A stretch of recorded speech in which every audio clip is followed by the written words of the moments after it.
two episodes, we've been discussing the 4 persona types and how these correlate to the 5 director roles of a Yes company. But how do you determine your own persona type? And how might you work out who does what in a Yes company, especially when there are often people with the same persona type? Yeah, that's a really good question. So let's go to part 3 in this series and find out the answer to that and many other questions. Check it out. I sat down with Lee from Creative HQ to ask him about how a Yes team might determine their persona types and how everyone might play their part in a team. Running a Yes company can require team members to be flexible and adaptable, so if you can determine the team's different persona types early on, this may help identify who might be the best fit for any new roles that come up later, if required.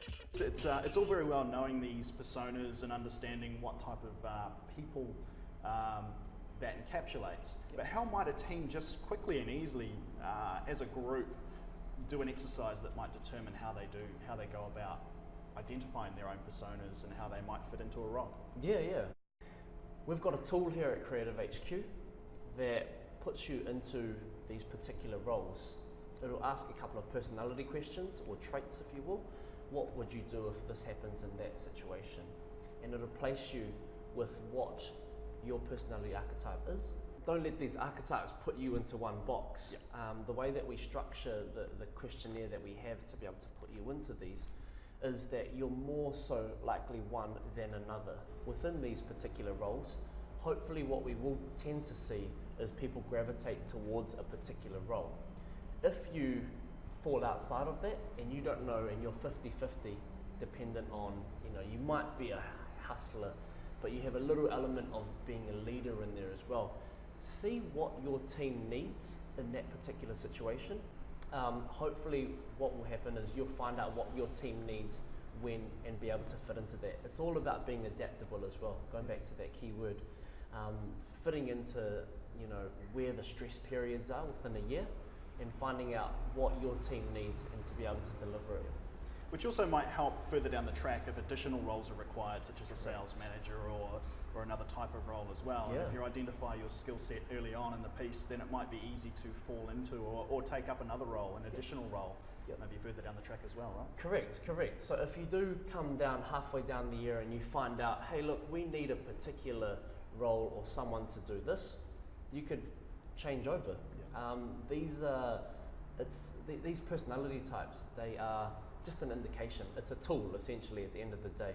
It'll help you get into the mindset of what I might need to do or what I could bring to a team, but it might change depending on what the situation of the team or what the team requires essentially. So I would just encourage you to have that conversation with your teams throughout the year as well. So these concepts were taken from the tech space. Yep. In terms of very much along the personas required for a tech startup. Yep.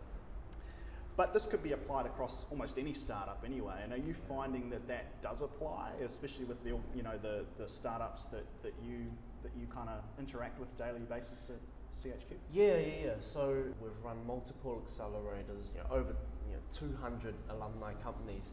So we've seen a fair share of these startup companies who come through Creative HQ. And I guess these personality archetypes came from all that experience and seeing what makes a good team. Yep. So I think that these personality types can be applied across any type of startup. It doesn't necessarily have to be a tech startup. All of these personalities kind of fit into what makes a great team, if you will. It could be simply known as elements of a great team. So any one of these personality archetypes kind of fit into any great functioning effective team.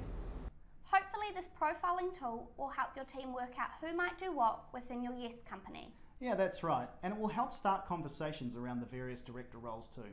Look, sometimes it can be a little bit tricky determining roles. Other times it can be quite straightforward.